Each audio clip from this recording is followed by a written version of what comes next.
मंगल के दोनों चंद्रमाओं से जुड़े रहस्य खोलेगा। जापान लाल ग्रह के लिए भेज रहा है नया स्पेसक्राफ्ट। मंगल ग्रह के दो चंद्रमा फोबोस और डेमोस हैं। दोनों की खोज के करीब 150 साल बाद भी इनके बारे में कई तरह के अलग अलग दावे हैं। पृथ्वी के चंद्रमा की तुलना में फोबोस और डेमोस छोटे हैं, लेकिन ये कैसे बने और इनकी क्या खासियत है, इस पर वैज्ञानिक जानकारी जुटाना चाहते हैं। इसी के लिए जापान अपना स्पेसक्राफ्ट MMX भेज रहा है।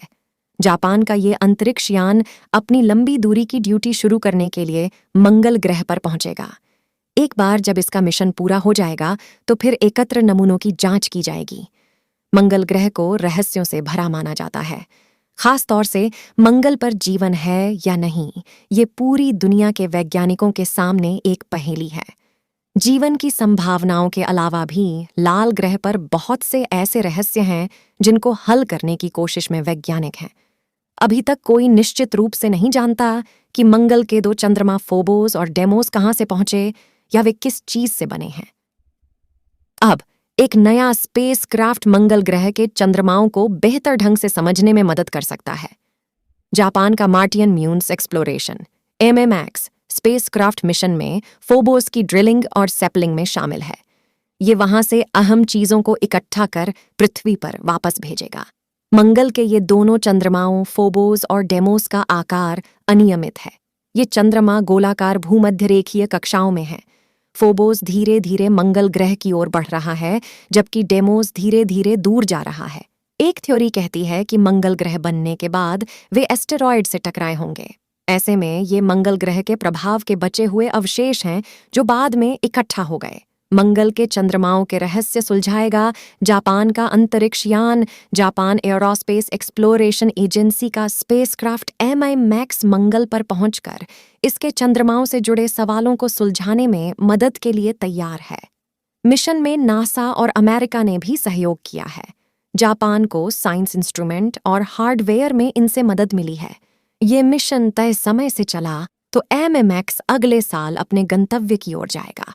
लॉन्च के 1 साल बाद MMX अपनी लंबी दूरी की ड्यूटी शुरू करने के लिए मंगल ग्रह पर पहुंचेगा। एक बार जब इसका मिशन पूरा हो जाएगा तो धरती पर करीब 1 साल पर इसकी जांच होगी। MMX अंतरिक्ष यान फोबोस से सामग्री एकत्र करने के लिए 2 अलग-अलग इंस्ट्रूमेंट से सुसज्जित है। MMX स्पेसक्राफ्ट पर करीब 1 दर्जन वैज्ञानिक उपकरण होंगे, जिनमें से 7 रिमोट सेंसिंग और मंगल ग्रह के चंद्रमाओं के ऑन स्पॉट जांच के लिए रखे गए हैं। 2 फोबोस से सामग्री एकत्र करने के सैंपलिंग इंस्ट्रूमेंट हैं। 2 उपकरण एक्सप्लोरेशन टेक्नोलॉजी की जांच और डेवलप करने के लिए किए गए हैं। चंद्रमा की सतह से फोबोस के नमूने एक सैंपलिंग रिटर्न कैप्सूल में इकट्ठा किए जाएंगे। कोरर सैंपलर एक रोबोटिक बाजू का उपयोग करता है जो मंगल ग्रह के चंद्रमा से उपसतह सामग्री इकट्ठा करेगा, जिसे रिटर्न कैप्सूल में एक ट्यूब में इकट्ठा किया जाएगा। MMX मिशन का अहम कंपोनेंट एक जर्मन फ्रांसीसी रोवर है, जिसे फ्रांस में सेंटर नेशनल डिएट्यूड स्पैटियल्स CNIS और जर्मन एरोस्पेस सेंटर DLR में विकसित किया जा रहा है। फोबोस के ऊपर 130 फीट से लेकर लगभग 330 फीट की ऊंचाई से गिराया जाने वाला ये रोबोट खुद से सीधा खड़ा हो जाएगा और 3 महीने तक अपना काम करेगा। ये रोवर वैज्ञानिकों तक अहम नमूने पहुंचाएगा। मैरीलैंड में Johns Hopkins University Applied Physics Laboratory में ग्रह वैज्ञानिक टेरिक डेली लॉरेल 2 चंद्रमाओं की पिछली इमेजरी के साथ MMX फोटो डेटा की तुलना करके फोबोस और डेमोस पर सतह के बदलावों की खोज करेंगे। डेली ने कहा है कि MMX मिशन बहुत अहम है।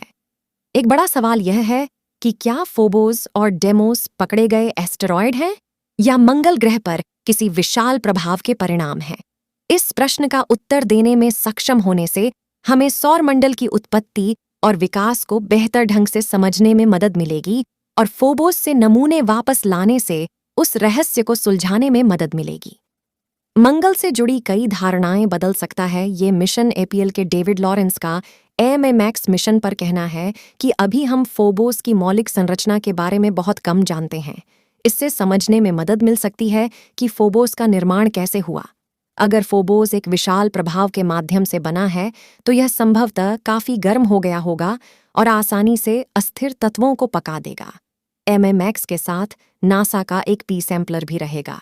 यह उपकरण MMX लैंडर के पैर के साथ लगाया गया है, जिसे फोबोस पर अंतरिक्ष यान के उतरने के 5 सेकंड बाद और उड़ान भरने से 3 सेकंड पहले तक नमूना संचालन करने के लिए तैयार किया गया है।